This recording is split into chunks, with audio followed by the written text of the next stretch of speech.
Zero conditional সেন্টেন্সে অবশ্যই দুইটা ক্লজ থাকবে, একটা ইফ ক্লজ, একটা মেইন ক্লজ, এবং এখানে স্ট্রাকচারটা হবে ইফ প্লাস প্রেজেন্ট।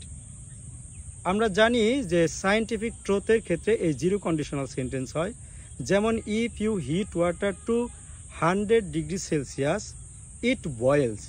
তার মানে হলো যদি তুমি পানিকে 100 ডিগ্রি সেলসিয়াসে তাপ দাও তাহলে এটা সিদ্ধ হয়। সেমলি যদি আমরা এক্সাম্পল দেই একটা 100% নিশ্চিত রেজাল্টের জন্য, তখনও এই জিরো কন্ডিশনাল সেন্টেন্স হয়। যেমন ইফ ইট রেইনস, যদি বৃষ্টি হয় তাহলে দ্য রোডস গেট ওয়েট, রাস্তাঘাট ভিজে যায়, এটা স্বাভাবিক।